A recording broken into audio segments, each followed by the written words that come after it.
আচ্ছা, আপনি কি জানেন আপনার ঘরের ভেতরে থাকা আপনার ছোট্ট একটা সোনার টুকরো, হ্যাঁ গহনা, আপনার শরীর ভেতর থেকে বদলে দিতে পারে? না, এটা কোনো লুকানো কুসংস্কার নয়, এটা হাজার বছরের পুরনো আয়ুর্বেদিক বিজ্ঞান। জল শুধু জল নয়, এটা শুধু তৃষ্ণা মেটায় না, এটা সংস্কার দেয়, এটা শক্তি ধারণ করে, এটা আপনার শরীরের সরাসরি প্রভাব ফেলে। তাই তো বলা হতো জলই জীবন। আপনি সেই পাত্রে জল খাচ্ছেন বা জল রাখছেন, যে পাত্রে আপনি জল রাখবেন জলের মধ্যে কিন্তু সেই পাত্রের গুণ যাচ্ছে এবং সেই জলের মাধ্যমে আপনার শরীরেও সেই গুণ যাচ্ছে।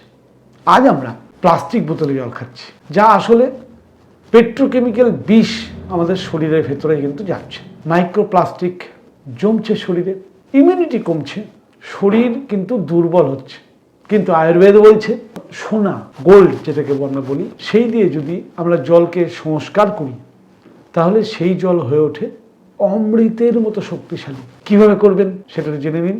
প্রথমে 5 লিটার আপনার বাড়ির যে পানীয় জল, সেই পানীয় জল নিন।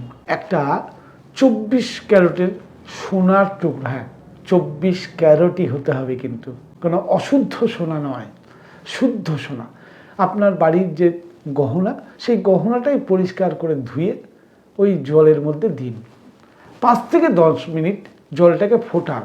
ফোটানোর পরে আপনার গহনাটি তুলে রেখে দিন।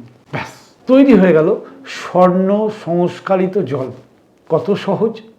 গহনা তো প্রত্যেকের ঘরে আছে, কিন্তু সেই গহনাটি যদি আমরা জলকে সংস্কারের কাজে ব্যবহার করি, প্রতিদিন যদি কিছুটা হলেও ওই স্বর্ণ সংস্কারিত জল যদি আমাদের শরীরে যায়, তাহলে কি হতে পারে জানেন? এই জল রোগ প্রতিরোধ ক্ষমতা বাড়ায়, শরীরের ওজ অর্থাৎ তেজ বাড়ায়, কিডনি এবং লিভারকে সক্রিয় করে। কারণ আমরা জানি কিডনি আর লিভার হচ্ছে আমাদের শরীরের সবচেয়ে জরুরি ডিটক্স করার উপযুক্ত অর্গান। শরীরে ফোলা কমায়, স্মৃতিশক্তিকে উন্নত করে, ত্বকের জেল্লা ফিরিয়ে আনে। এটা কিন্তু বাচ্চা থেকে বৃদ্ধ সবাই খেতে পারে। সেই জন্যই তো আমাদের পূর্বপুরুষরা সোনার আংটি পরতে বলেছিল, কারণ হচ্ছে খাবারের সঙ্গে এই আংটির থেকে অল্প সোনা ধাতু ক্ষয়ে আমাদের শরীরে যাবে। কিন্তু আজকাল তো আমরা রাস্তাঘাটে সোনা ব্যবহার করি না, কারণ যে কোনো মুহূর্তে বিপদ ঘটতে পারে। কিন্তু সোনা আমাদের প্রত্যেক বাড়িতে অল্প বিস্তর নিশ্চয়ই আছে। তাহলে ভাবুন তো, আপনার বৃদ্ধ মা বাবা দুর্বল হয়ে যাচ্ছেন, ওষুধে কাজ করছে না, আপনি তাদেরকে কি উপহার দেবেন? একটা সোনার, হ্যাঁ 24 ক্যারেটের সোনার কয়েন হোক বা সোনার গহনাই তাকে উপহার দিন। আসলে কিন্তু আপনি দিলেন তাকে স্বাস্থ্য। এটা কোনো কল্পনা নয়, এটা আয়ুর্বেদের রসায়ন শাস্ত্রে এর স্পষ্ট উল্লেখ আছে। শুধু বারবার বলছি, একটা কথা মনে রাখবেন, 18 বা 14 ক্যারেটের সোনা নয়, সোনাটা হতে হবে কিন্তু 24 ক্যারেটের খাঁটি সোনা। আজ থেকে একবার শুরু করুন না, দেখুন না আপনার ঘরে তো আছে গহনা। আপনার জলটা একবার বদলান, আপনার জীবন বদলে যাবে। নিরোগ থাকা আপনার অধিকার, আর প্রকৃতি আপনাকে সেই পথ দেখাচ্ছে, শুধু আপনার জানা নেই। তাই প্রয়োগ করে দেখুন, ক্ষতি হওয়ার তো কোনো চান্স নেই।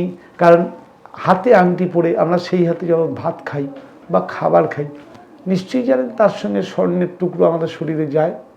আজকাল তো সোনা ব্যবহার করি না, যার ফলেই আমাদের শরীরে সোনার ঘাটতি হচ্ছে। আপনি নিশ্চয়ই শুনেছেন, যা ব্রহ্মাণ্ডে তা এই পিণ্ডে, অর্থাৎ আমাদের শরীরেও সুস্থভাবে বাঁচতে সোনা লাগে।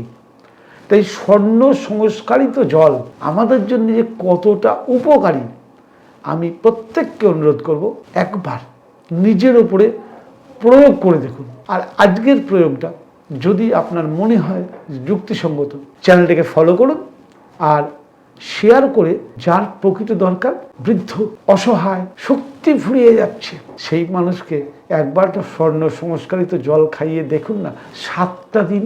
নমস্কার।